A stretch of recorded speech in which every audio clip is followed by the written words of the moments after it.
Welcome back to On the Middle East, Al Monitor's flagship podcast, exploring the region's biggest and most interesting stories. Today, I'm joined by Suzy Hansen, a Pulitzer Prize finalist and award-winning journalist who spent many years living in Turkey.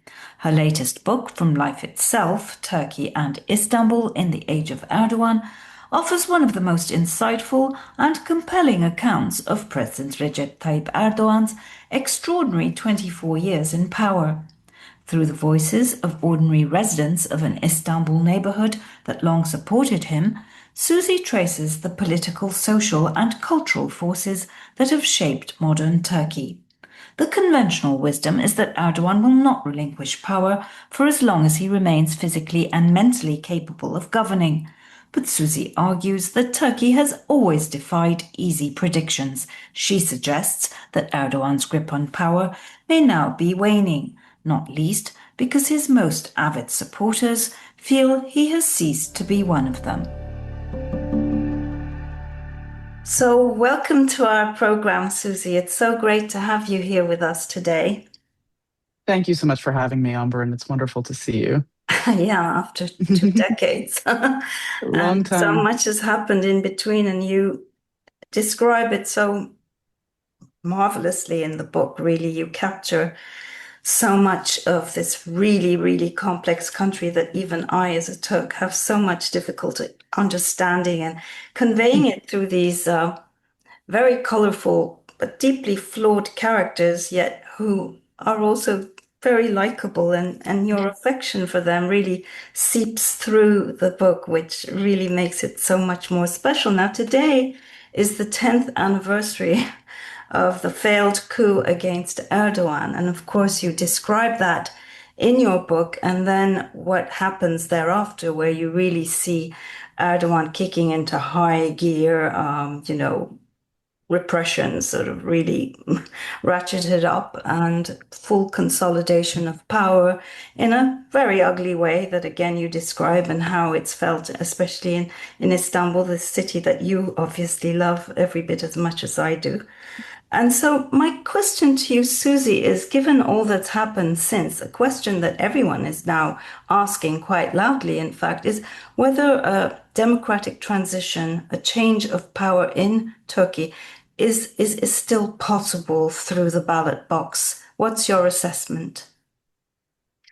I've heard so many different things about this, and I think even a few months ago, I would have said something different than what I might say now. I think that because of all the twists and turns that my book follows, and because Turks themselves do remain hopeful, I think I always thought, yes, it is still possible that there might be a return to elections. We've had elections in 2023 where people were still believing it was possible that Erdogan could be defeated.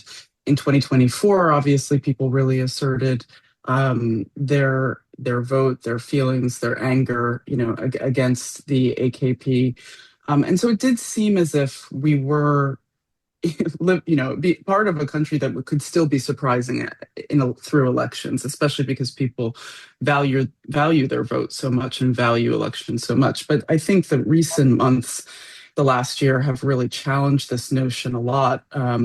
People who know much more than I do about the regime seem to not really understand what's going on there as much because of what happened with CHP. Imamoglu was one thing, but then what happened more recently in terms of really hijacking the party and trying to take it over and turn it into a soft opposition was something that people still did not expect to happen. And so I think it's very murky. But I do wonder sometimes, is it possible because the economy is in such terrible shape that they will be forced to return to a semblance of competitive authoritarianism again? I'd be curious what you think. Well, we want to know what you think. Yeah, Suzy, okay. but you do end the book saying that he will lose support inevitably, and I was wondering about that, especially given how fiercely loyal the characters in your book, the ones who do support him in this neighborhood, Karagümrük, remain, Mhm. and how they sort of equate him with Islam. They say Erdogan is Islam, Yeah. Islam is Erdogan. And we Yes. also know that on that night of the coup, for the first time, as again you note in the book, in Turkish history, people, modern Turkish history, people go out on the streets to defend him, whether it's to defend him and democracy and Islam, you know, Hmm. debate that, but in the end, they laid down their lives for him. So Yes. you look at the polls still, it's extraordinary that after 24 years, there, depending on the ones you look at, but the credible ones still show him, getting 30%. That's a lot. That's a lot. So, how do have your characters, the people you talk to, they're real people. Has Mm. their thinking really evolved, changed when it comes to Erdogan?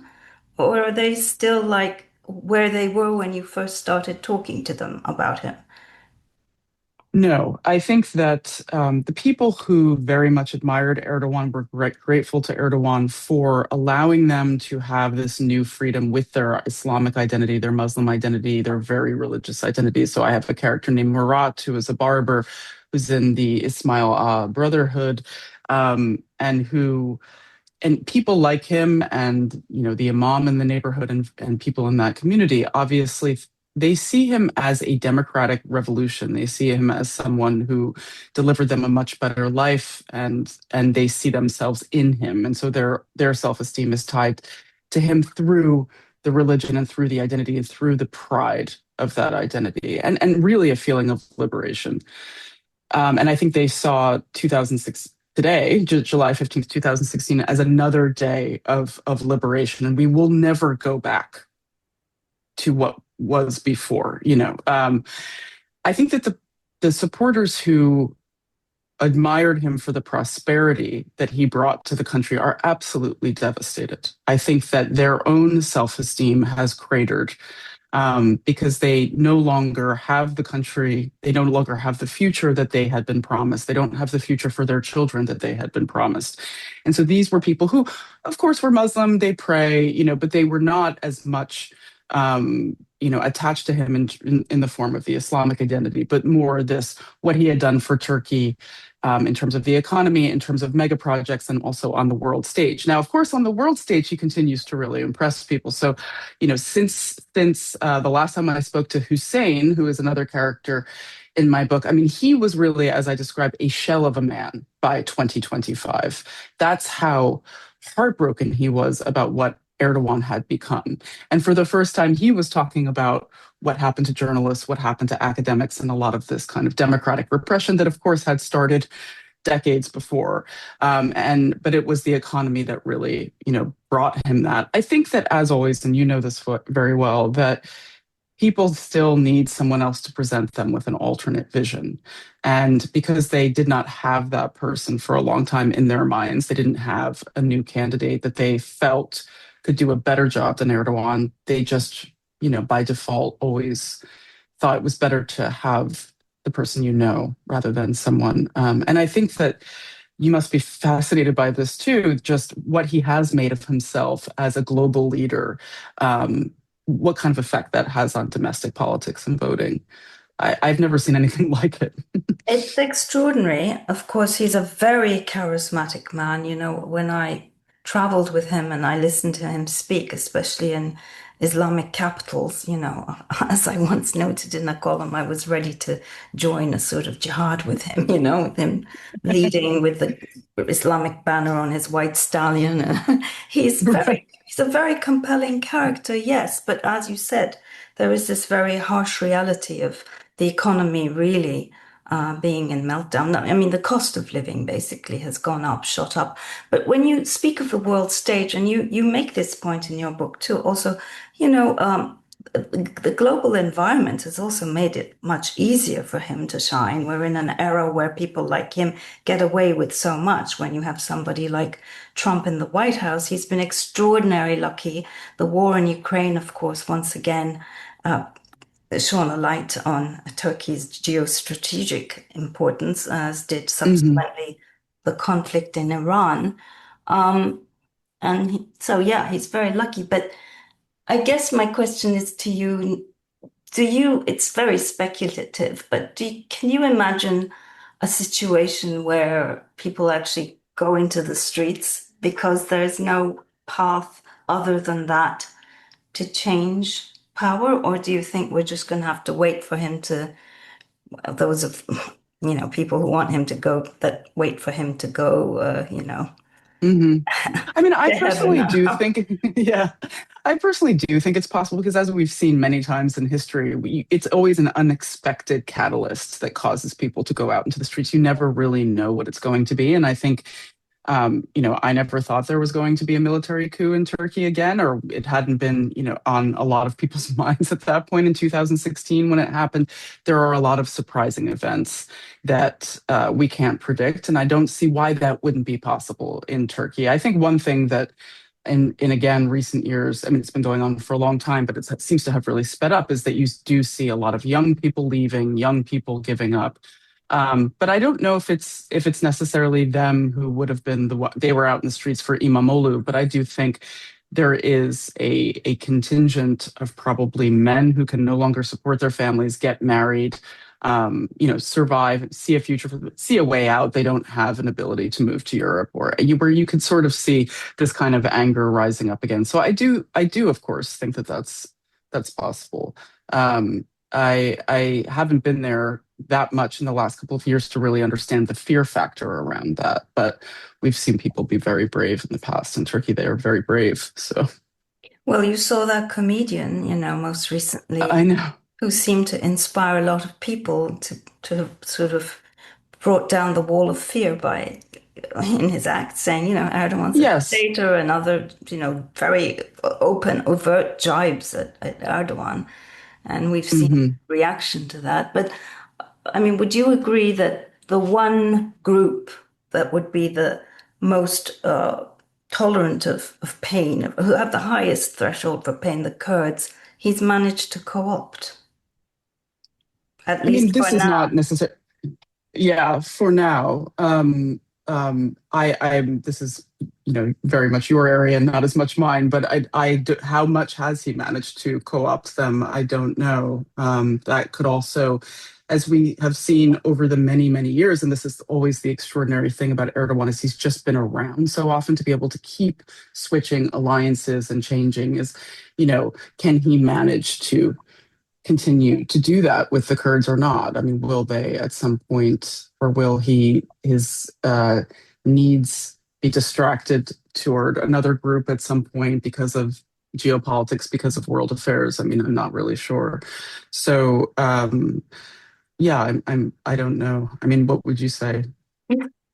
I dare not speak on this because I haven't, not that I have nothing to fear because I can't go back Mhm, anymore. mhm, It will be mhm. exactly a decade on July 24th, that I Oh, haven't really? been able to return to Turkey. Yes, but that's so many people in that Mm, situation.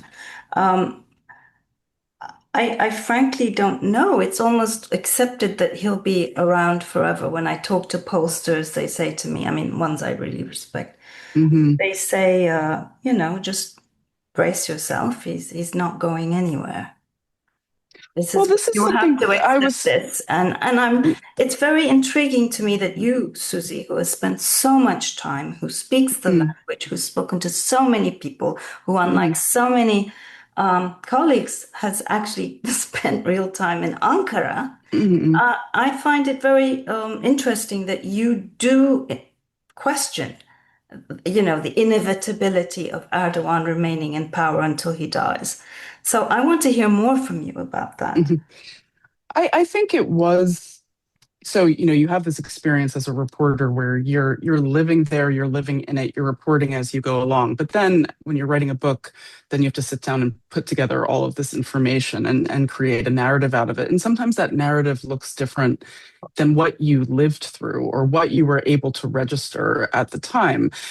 And, there was obviously in the book, there are a number of turning points, but a major chapter in the book was 2019 when people did, and I'll never really forget that in Karagümrük, because the people there, I mean, 75% of the neighborhood supported Erdogan. They were, sort of real loyalists. and they were angry at AKP for what they did in the Istanbul mayoral election, and then they rejected him, which was kind of astonishing. It was a surprise to the other people in the neighborhood who were CHP or from a different party, MHP. They said, we're going to teach him a lesson. What does he think? We're stupid. He's trying to overturn an election right before our eyes. We can see what he's doing. And it was also this very interesting moment of the intimacy, the intimate relationship that they have with him, as if they can actually still have this dialogue. That's Now, fascinating because that's his yeah, strength, right? That he's one of them. yes. But they also felt it's almost like they imagined that he must also respect them, and that, or that they were aware that they are the ones keeping him in power and that they do have this power Right. to speak back to him. And so that's why I question, when I think about polls, even with the people in my neighborhood who I know, and it's very difficult, obviously, and we can talk about this more. As an American journalist, no matter how long I've been there, they are lying to me sometimes, or they are putting on a show sometimes, or they do want the world to see Turkey in a certain way or Erdogan in a certain way. So it's very hard to gauge these things. But what I would often find out later was that after I left, they were speaking more openly about their discontent and their frustration, And so I think the tragedy was that we were starting to see some other options in the political sphere with Imamoglu, where, for example, in this barbershop that I spent a lot of time in, they were all Erdogan supporters, and then it all splintered. People started It to is have different. Yashar. Yeah, Yashar. yeah, yeah, yeah, Okay, sure, so I yeah, have a question, Susie. You yeah, called yeah. him the mince meat vendor, but also the barber. So I have this very confusing image of what this man actually does in that shop. Can you just Oh well, explain Yashar. that to us? Yashar was a barber, and also the chief digit. But he was a Gulenist, so he Oh, disappeared at yeah, one yeah, point. you say So that. Murat was another barber who was the Ismaila All right, Brotherhood so pro Erdogan. member, pro Erdogan. But then he had a barber who was also in the Brotherhood, but was Kurdish, much of his family was in HDP or HDP, Oh, actually. So, it's just interesting. this unbelievable. The other thing that I thought, that we tend to flatten over in the Western media, or we're almost compelled to because it's so complicated, is this diversity within individuals in Turkey, and then also the diversity within families and within communities. And that this is viable and alive in perhaps, That's what I love about your book, how you bring that yeah, to the fore, really, in a way that few have. Yeah, no, it's true. But then you ask yourself the question, but how much agency do they have left? However hmm much they may feel they helped, elevate this man in the way he also elevated them. But, right.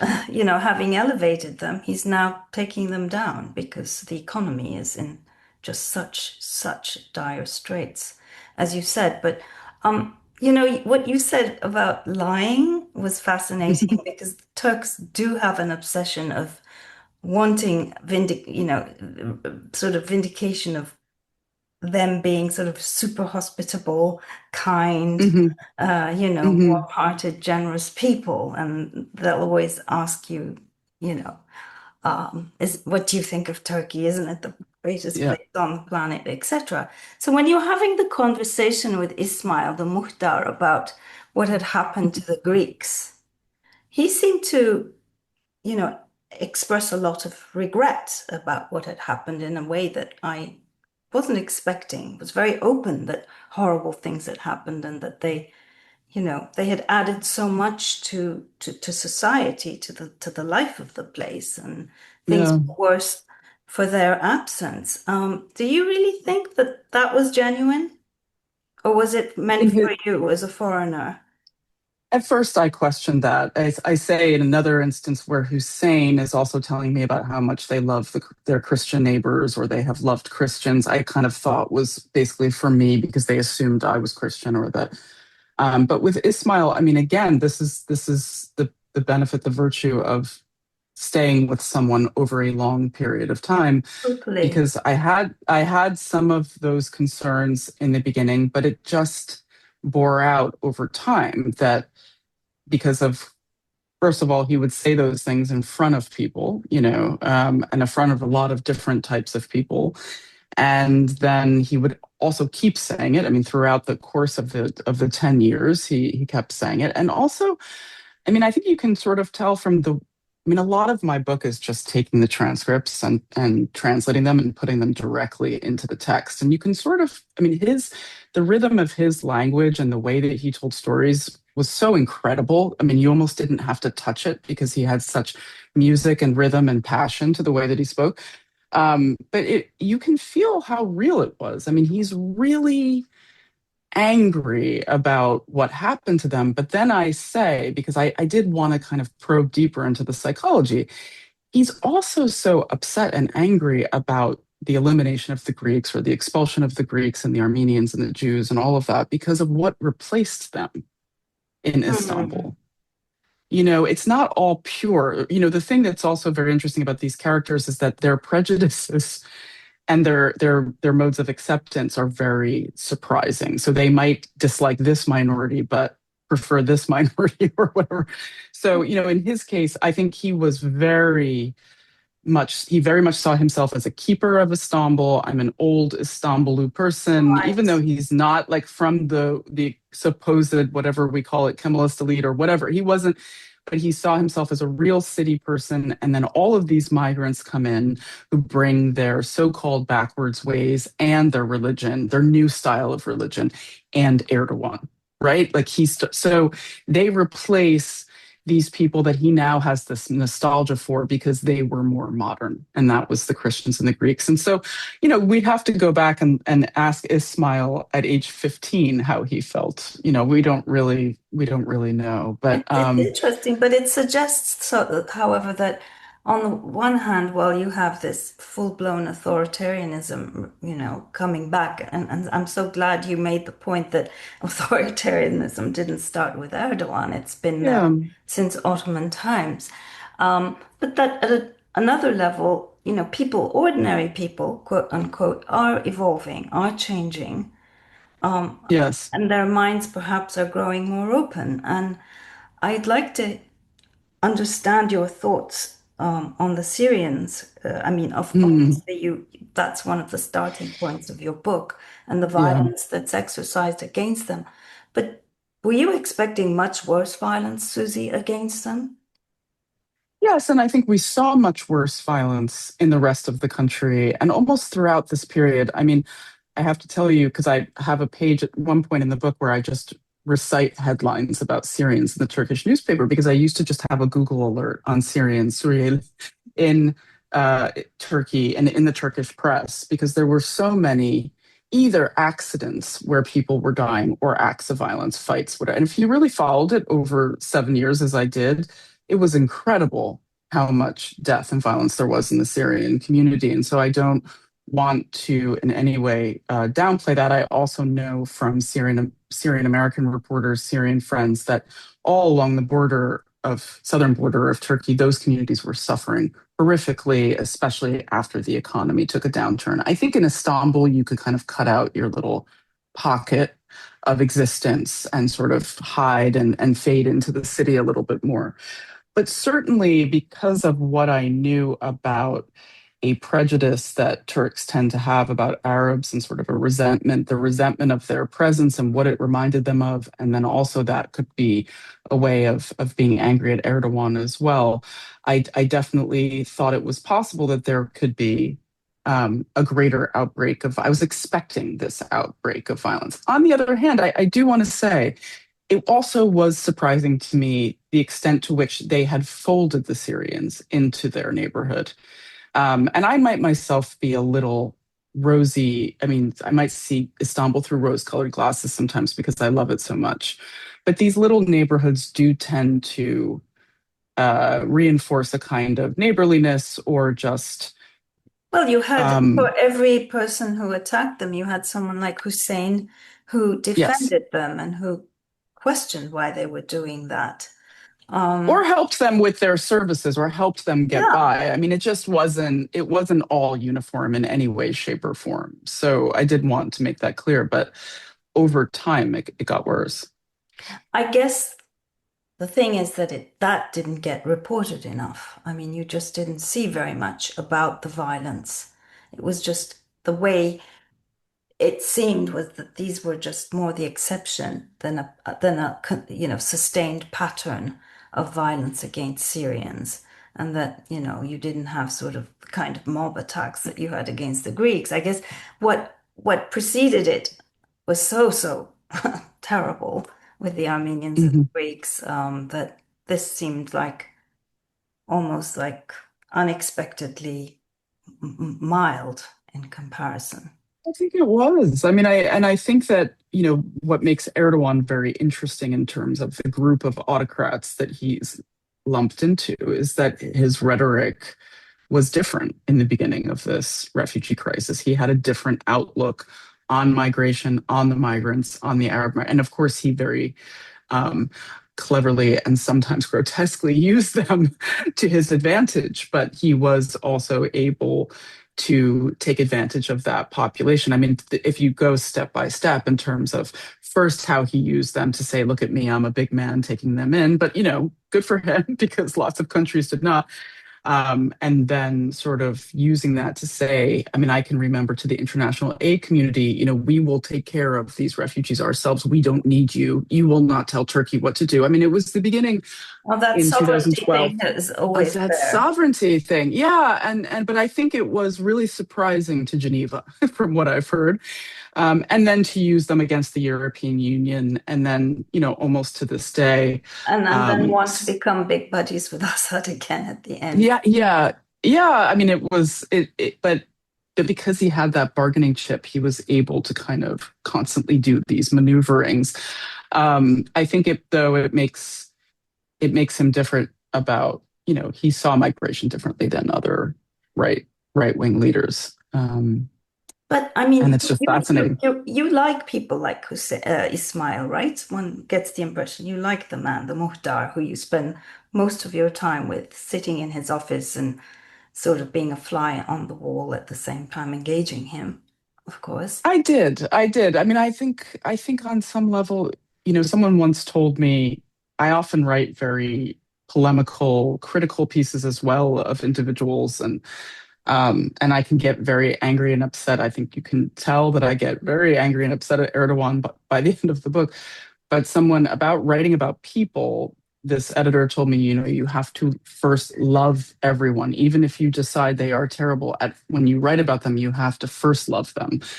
Otherwise, it's not going to be interesting or it's not going to be good writing. And I think I wasn't seeing these characters, and so there's also Ebru.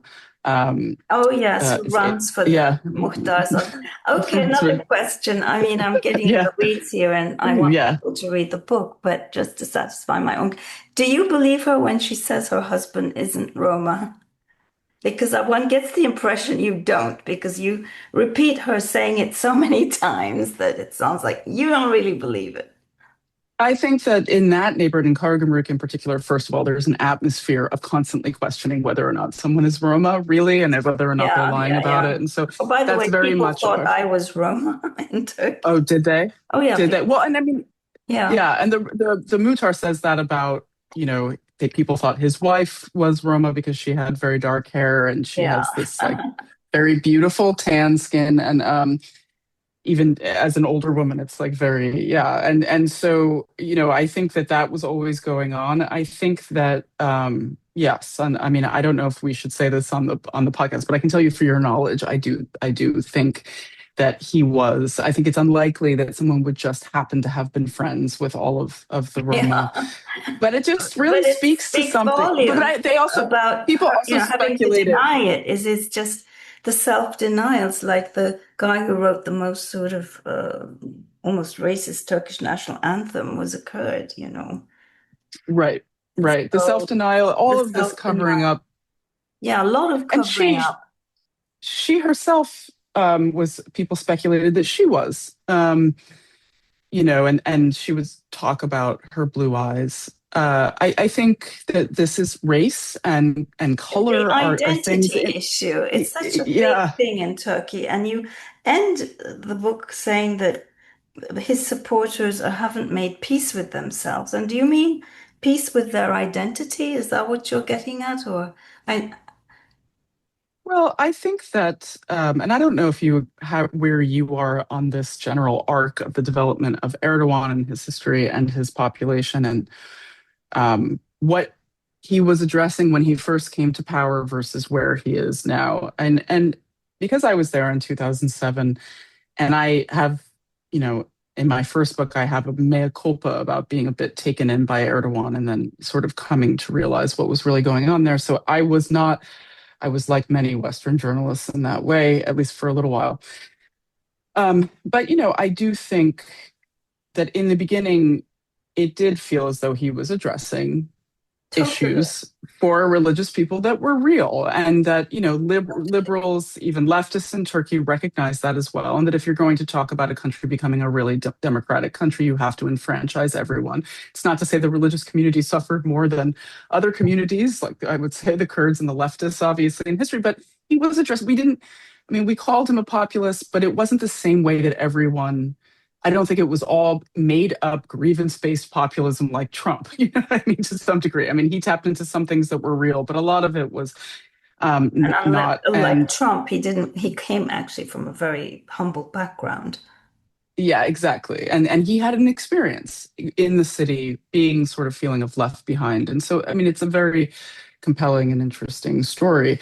But I think that what I'm trying to say, and this was also the difference between Hussein and Ismail, but we don't want to get into that, is that at some point you have to recognize you have the power, you have attained, the highest role in the society, or you have you have done what you set out to do for your people. And there's a point at which you have to stop, obviously. And unfortunately, with Erdogan, I've never met him, so I don't know. I can't see into his heart and mind, but this all curdled into revenge, Yeah, the word curdle and is the one you use, curdled curdled into bitterness, you said. bitterness and revenge. And I think even on the part of some of his people, and so they never made peace. They had to make peace with the terrible things that happened to them in the past, and then recognize that they had surmounted those things, and because he was not able to do that. I mean, this is a little bit of the moral of the story at the end of the book, but um, it's just one idea as to what went wrong there. Very easily, you could also just say he should not have stayed in office for as long as he did. Oh, well, he's So, going to make, I'm sure obviously, that he does for as long as he can, through whichever yeah. means possible. We'll see how that goes. And I'm, grateful that you introduce at least some circumspection on that count. Mm, I know you have to go, but just couple of last questions. Do please. you say in the book that, and I agree with you completely, that to read Turkey through the lens of secularism versus Islam is grossly misleading, and it is so much more about the periphery and the center, the rural versus the urban. Do you believe that that's still the sort of instrument we should be using to understand Turkish politics, or has the country just changed so dramatically, become so much more urbanized for one? And you had Hmm. huge mass movements of people, including so many Kurds, also as a result of their scorched earth campaign against them in the southeast. Hmm. If you were um, giving advice to a journalist who was planning to cover Turkey, what would you tell them to look out for? I mean, I think mainly I wanted to have the longer history of Erdogan, the first 10 years and the second 10 years and all of that, because I just think that when you try to understand, as you were saying earlier, why 30% of the population still would say they would vote for him, you really need to know about the beginning. Of It's not course. purely, I think sometimes because he does now get lumped in with Duterte, Modi, Putin, blah, blah, Yeah. blah, that people assume that he came to power in the same way that those men did around 2016, Brexit, Trump, all of that, in manipulating people, using technology to his benefit, all of those things. And it's just not, Turkey's story is so much more interesting and nuanced than that, I think. I think that now, though, at this point, we can say that in a totally authoritarian country where he has centralized power around himself, how are citizens actually operating in this environment? I mean, how free are they? How much information do they have? We are talking about very different dynamics. So I think you have to understand those things in terms of maybe understanding why his people still really hold on to him. But I think that they recognize now. Obviously, he's corrupt. He is unbelievably rich. People around him are unbelievably rich and corrupt. They can't relate to him anymore. And so the question is, do they have enough information, and are they capable of believing facts and reporting in a way that they can recognize that their reality has been completely changed, or that Erdogan's reality has completely changed? And I think that that's where we get into the more old-fashioned authoritarian and also technology-driven changes that we're all dealing with in the 21st century. Totally. So I'm not sure. I mean, I think it's very actually quite difficult to study societies right now, No, just because it of that. really is. It really is. And, final notes. I mean, obviously, it's very tough, challenging for all of our colleagues in Turkey, be they Turkish, especially Turkish, um, or foreign, to really cover the country because of the fear, the absolute fear. And so many, in that respect, I've, somehow feel that vindicated in continuing to report on Turkey, and that I'm at least able to go to places like Syria and report on the Right, horrible stuff that Turkey inflicts beyond its borders, which people based in Turkey honestly can't do without risking right. prison or expulsion. So having written this very, factual at the same time as lyrical, Mm. objective, uh, you know, history of sorts of contemporary Turkey. Do you feel nervous about going back? When was the last time you did go back? And what reaction, if any, did you get from AK Party contacts, AKP ruling party contacts and their sympathizers? Um, I went back in March and it was fine. I've never really had any direct problems with that. I mean, this is this very cruel truth about being a foreign correspondent, that everyone there is suffering and can't do journalism, and you basically are able to move in and out. But I think, Ambrin, I was not ever, because I was a magazine journalist, I was not ever a reporter like so many people who are having to engage with the government. So I mean, I kind of ignored them a lot of time in my magazine stories. I didn't even call them.